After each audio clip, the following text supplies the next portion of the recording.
Bonjour à tous, aujourd'hui on va corriger la question 7 du concours général 2025, une question que j'avais trouvée moi très très difficile. Voilà, donc avec un petit peu d'aide, voici une proposition, qui reste juste une proposition, il y a je pense plein d'autres façons de faire ça.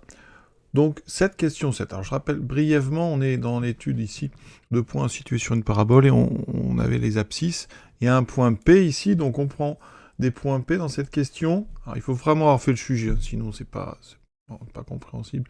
Il faut vraiment que vous ayez fait les questions d'avant.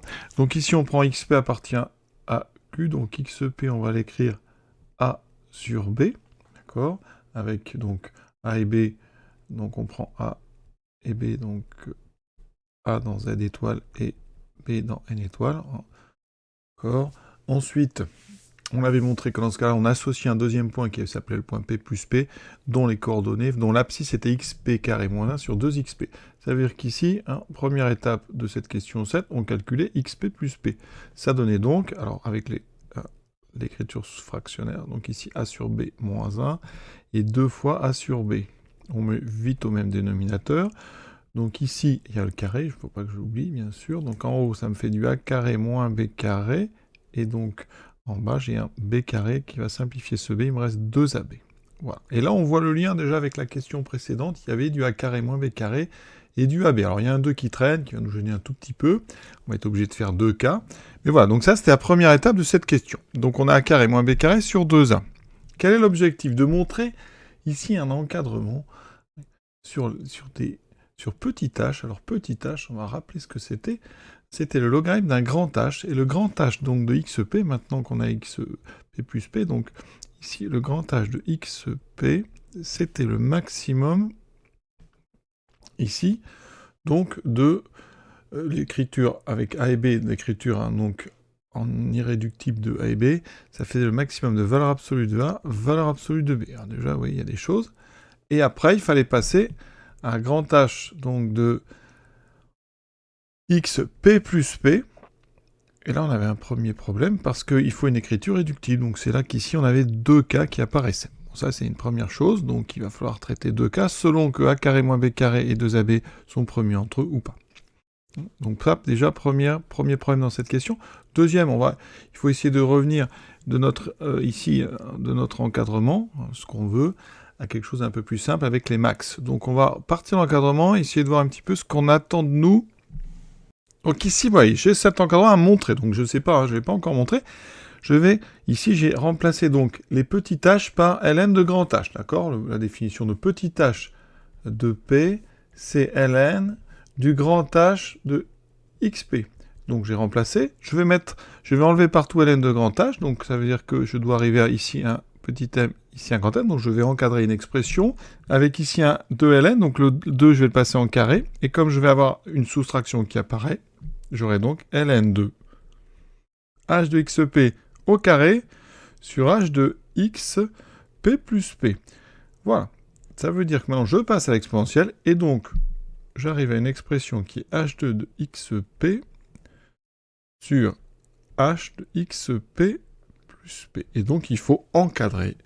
Donc la morale de cette histoire, c'est qu'il faut encadrer donc cette expression, évidemment indépendamment de p.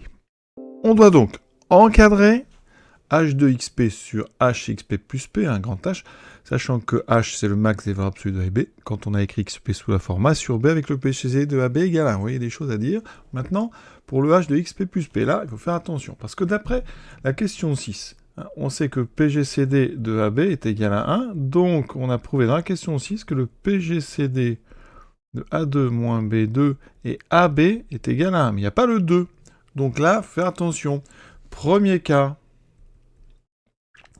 si A carré moins B carré est impair. Dans ce cas-là, eh bien, le PGCD de A carré moins B carré sur 2AB, si c'est impair, c'est aussi égal à 1. Les deux sont encore premiers entre eux, puisque l'eau n'est pas divisible par 2. Voilà. Et on aura donc un deuxième cas.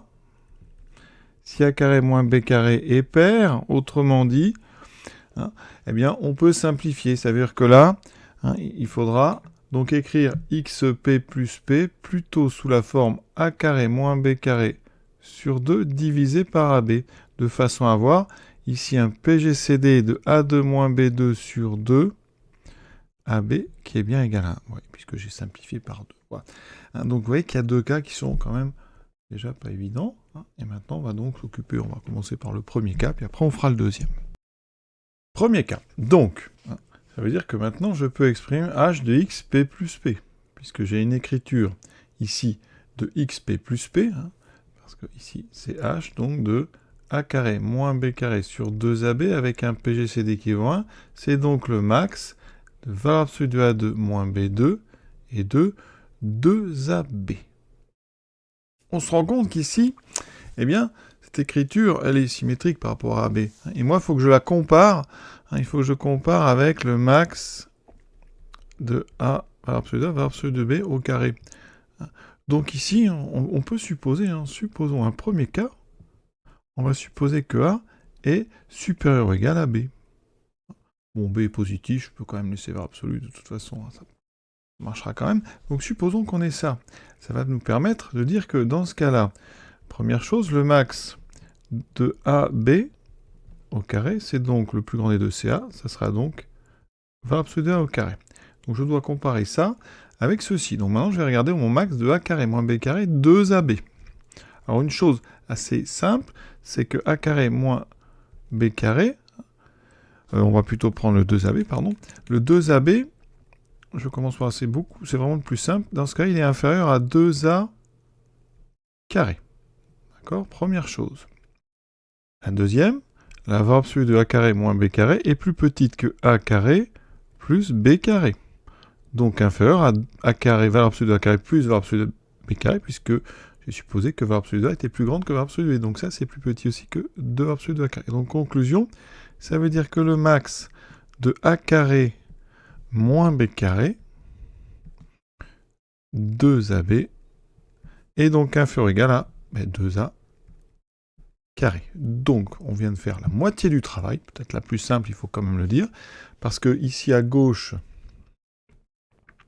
c'est donc H donc de X de P plus P, et ici à droite, j'ai deux fois, donc le max, donc deux fois, et je l'ai bien au carré, j'ai deux fois H de XP au carré. Conclusion, je viens de montrer que ça est inférieur ou égal à ça.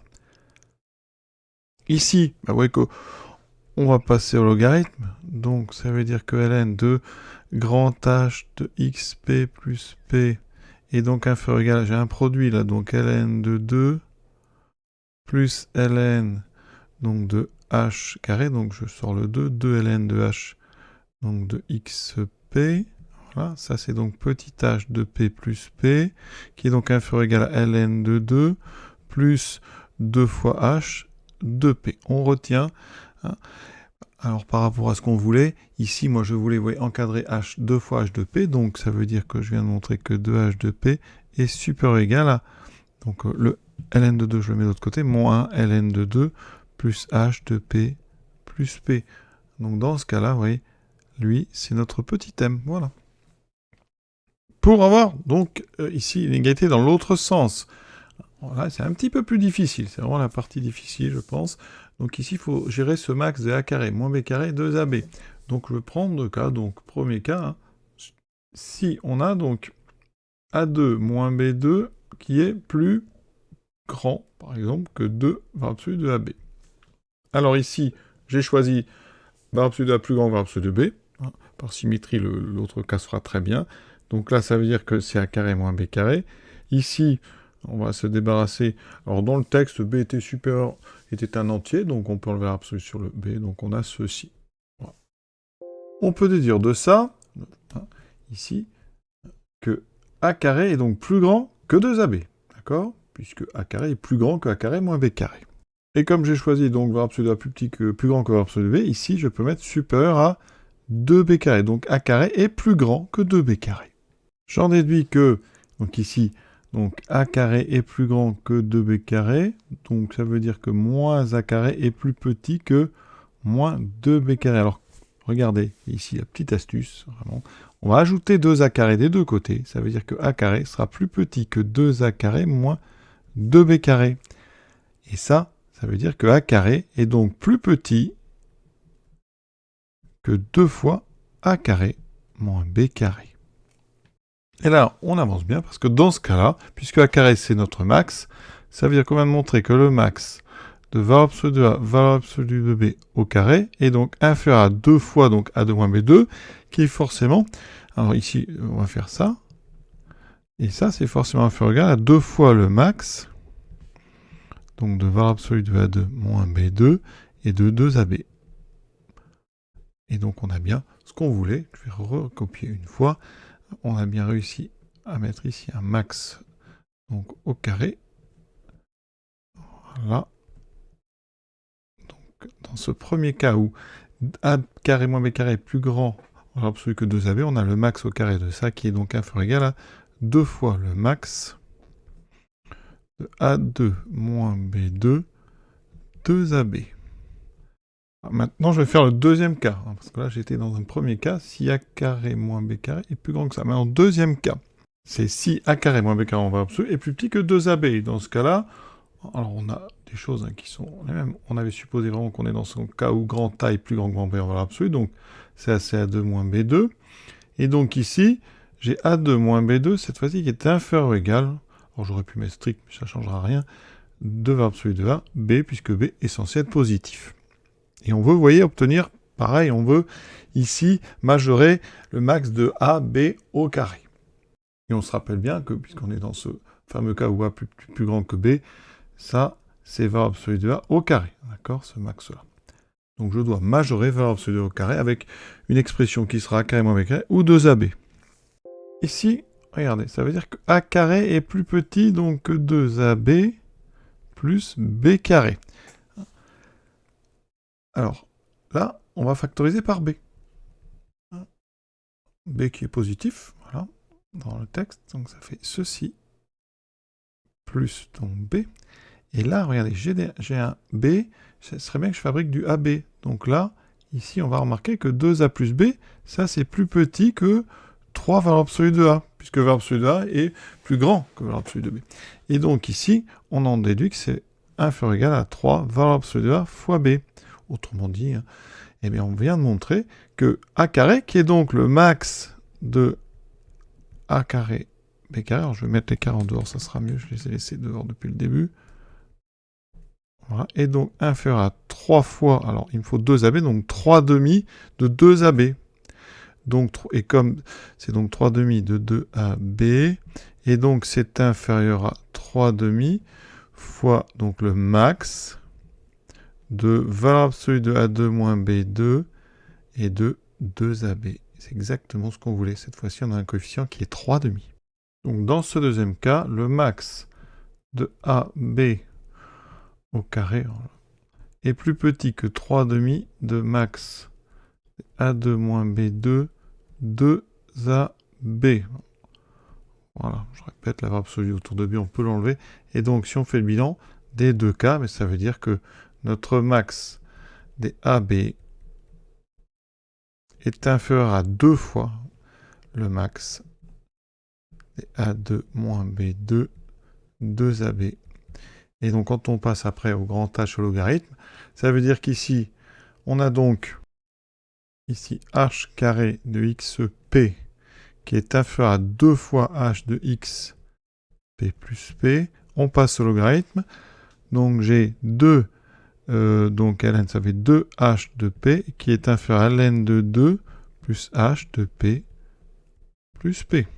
Et on a notre encadrement, vous voyez. C'est l'autre côté, on avait ici. Donc ça veut dire que si je fais une conclusion, dans ce cas, hein, donc le cas où a est plus grand que b, en valeur absolue, j'ai donc ici moins ln de 2 plus h de p plus p, hein, qui est inférieur à 2h de p, inférieur lui-même à ln de 2 plus h de p plus p. Et donc, ça veut dire que ça, c'est notre petit thème, et ça, c'est notre grand thème. Voilà. Et donc, on a bien traité le premier cas. Là, j'avais supposé que valeur absolue de A était plus grand que valeur absolue de B. Donc, par symétrie, c'est la même chose si je considère que B est plus petit que valeur absolue de A. Donc, J'ai terminé le premier cas, alors on n'a fait que le premier cas, où a carré moins b carré est impair. Maintenant, deuxième cas, alors ça va être à peu près les mêmes choses. Dans l'autre cas, donc le cas où a carré moins b carré est pair, donc on doit faire un petit peu attention, parce qu'au niveau du max, il faut mettre le a carré moins b carré sur 2, et le pas 2ab, mais ab. Par contre, ce qu'on a montré est toujours vrai, donc ça veut dire qu'ici, j'ai un demi du max de ceci, donc ça veut dire que je peux le faire rentrer. Hein. J'ai donc ici le max de a2 moins b2 sur 2 et AB. Voilà, donc ça n'a pas changé.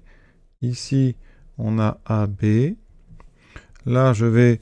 Alors par contre, ici, vous voyez, il faut faire 1 sur 2, donc c'est-à-dire que ça fera 4 fois le max de A2 moins B2 et 2AB. Donc là, et donc ici sur 2, et donc j'ai plus le 2. J'ai sorti un 2 en fait, donc j'ai un 4 maintenant. Donc ça, c'est nouveau. Donc ça change un petit peu parce que dans ce cas, mon encadrement ne va pas être le même. Vous voyez, ici, je n'ai plus un 2 mais un 4. Ça veut dire que quand je passe donc au logarithme, ici je vais avoir donc, alors j'ai plus, ici j'ai h de p, vous voyez, donc h de p, le carré me donne un 2. Ici, il n'y a plus de coefficient, donc là j'ai directement h de p plus p, voilà. Ici, j'ai un 4, donc je vais avoir un ln de 4 plus h de p plus p. Donc vous voyez qu'il y a deux cas, mais on va faire le bilan de ces deux cas.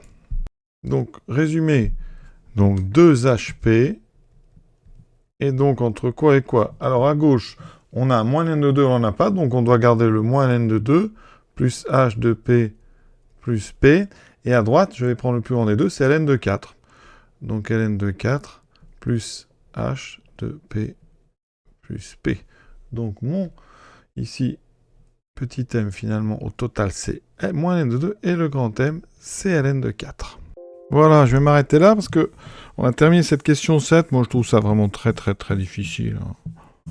Il a fallu vraiment beaucoup de temps pour réussir à faire ça de façon claire, enfin claire, si on peut dire. En tout cas, faire ça, le terminer, avoir tous les cas, vous voyez. Il y a plein d'autres façons de faire, j'imagine bien.